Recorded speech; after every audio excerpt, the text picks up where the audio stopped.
देखिए, जो घटनाक्रम हिमाचल प्रदेश में हुआ उसके क्या कारण हैं और किस वजह से हुआ। जिस राज्य में 12 महीने पहले चुनाव हुआ और जनता ने लोकतंत्र के ज़रिए अपना मत के ज़रिए जो सरकार थी उसको बदलाव किया और कांग्रेस पार्टी की सरकार हिमाचल प्रदेश में बनी। ये लोगों की भावना थी और लोगों ने बनाई। और उस पशुपालकों का रखा ख्याल, दूध का समर्थन मूल्य देकर पूरी की गारंटी। हिमाचल प्रदेश हिंदुस्तान का पहला राज्य बना जहां गाय के दूध पर और भैंस के दूध पर मिनिमम सपोर्ट प्राइस दिया गया, एमएसपी दिया गया। यानी कि गाय का दूध 1 लीटर 1 किलो 45 रुपए के हिसाब से खरीदा जाएगा और भैंस का दूध 55 रुपए के हिसाब से सरकार खरीदेगी। ऐसा क्यों? ऐसा इसलिए कि जो गांव में बैठा हुआ किसान है उसके हाथों में पैसा पहुंचे।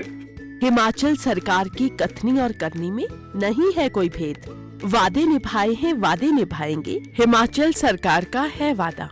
उस सरकार को माननीय मुख्यमंत्री ठाकुर सुखविंदर सिंह सुक्खू जी चला रहे थे। अब अचानक उसमें एक ऐसा मोड़ आया कि देखिए आप ये क्यों हुआ?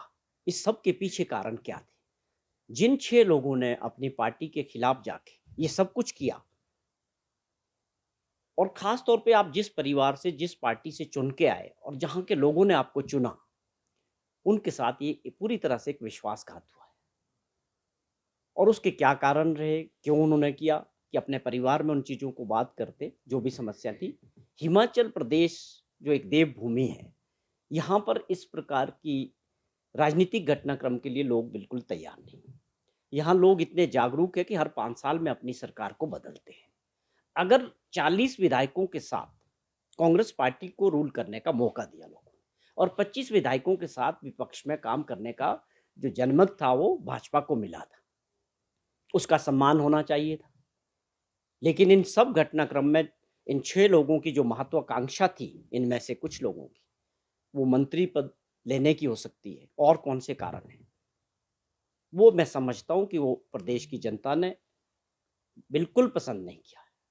और इसके पीछे किसका हाथ रहा? ये सब जो घटनाक्रम हुआ, जिस प्रकार भाजपा का इसके पीछे सारा हाथ था, उनको सीआरपीएफ के सिक्योरिटी में लाना, हेलीकॉप्टर द्वारा उनको विधानसभा ले जाना, यहाँ से उठा के ले जाना या 5 स्टार होटल्स में उनको रखना या लगातार 7 स्टार होटल में उनको शिफ्ट करना, ये सारी घटनाक्रम जनता के सामने है कि इन सब के पीछे भारतीय जनता पार्टी का बहुत बड़ा रोल है। और मॉडल क्या है कि जो विपक्ष की चुनी हुई सरकारें हैं उनको कमज़ोर करना और गिराने का प्रयास। लेकिन ये आप समझें कि हिमाचल में पहली बार भाजपा का ये मॉडल सरकार को गिराने का फेल हुआ है। हमारी सरकार बजट के दौरान विधानसभा के अंदर अपना बहुमत साबित कर चुकी है, बजट पास कर चुकी है, तो ये बहुमत में ये सरकार है और पूरी 5 साल ये सरकार चलने वाली है और जिसका नेतृत्व माननीय मुख्यमंत्री जी कर रहे हैं। और लगातार आप देख रहे हैं कि वो लोगों के बीच जा रहे हैं, पूरे प्रदेश का दौरा कर रहे हैं और उसके बाद कैबिनेट मीटिंग्स होके जो फैसले लेने हैं सरकार ने वो ले रही है। और जो हमने अभी रिसेंटली एक बहुत बड़ा फैसला किया, जो एक और गारंटी वाली बात जो विपक्ष बार-बार करता है, कांग्रेस पार्टी को गारंटियों के बारे में पूछते हैं। जयराम जी मैं देखता हूँ बहुत बार इस विषय पे बात करते थे। लेकिन आजकल कुछ दिनों से वो इस विषय को छोड़ना चाह रहे हैं क्योंकि जब से हमने 5वीं गारंटी हमारी सरकार ने 1500 रुपया महिलाओं को देने की जो बात कही थी, उसकी घोषणा माननीय मुख्यमंत्री जी ने जो की है कि 1 अप्रैल से ये लाखों महिलाओं को 16 साल 18 साल से 60 साल की महिलाओं को मिलना शुरू होगा। हमने पहली गारंटी पूरी की, ओपीएस को बहाल करने की जो बात कही थी, उसमें 1,36,000 के करीब जो सरकारी कर्मचारी हैं उनको इसका लाभ मिलेगा। उसके बाद एजुकेशन में जो हमारी प्रॉमिस था कि हम 3 इंग्लिश मीडियम स्कूल्स हर कंस्टिट्यूएंसी में स्थापित करेंगे। हमारी सरकार ने उसके बढ़कर इसको पूरे जितने भी स्कूल थे सब में इंग्लिश मीडियम अगले सेशन से शुरू होगा।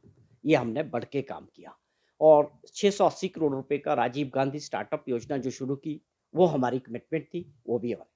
पहली साल में अगले हमने 5 गारंटियों पे 12 महीने। आप सभी जानते हैं कि जो सरकार की बनी वो 5 साल के लिए प्रदेश के लोगों ने बनाई और पार्टी ने जो भी वादे किए थे वो जनता से 5 साल के लिए होते। लेकिन हमारी सरकार ने और मुख्यमंत्री जी ने 12 महीने में 5 गारंटियों पे काम किया है और आने वाले 1 वर्ष में और आगे काम करेंगे और कुछ ऐसे काम भी हुए जो गारंटियों से बढ़कर हुए। तो मैं विपक्ष के नेता से कुछ प्रश्न करना चाहता हूँ। क्या आप ओपीएस के खिलाफ हैं? आप इसका विरोध करते हैं? या आप ये कह सकते हैं कि ओपीएस हिमाचल प्रदेश में लागू नहीं हुआ? हिमाचल प्रदेश देश के अंदर पहला राज्य बना है जिसने ओपीएस को लोगों को, अपने सरकारी कर्मचारियों को दिया है। तो क्या जयराम जी इस बात को डिनाई कर सकते हैं कि हिमाचल प्रदेश में ओपीएस लागू नहीं हुआ? या आप इसका विरोध करते हैं कि मिलना नहीं चाहिए था, क्योंकि वो आपकी पार्टी की ये नीति है?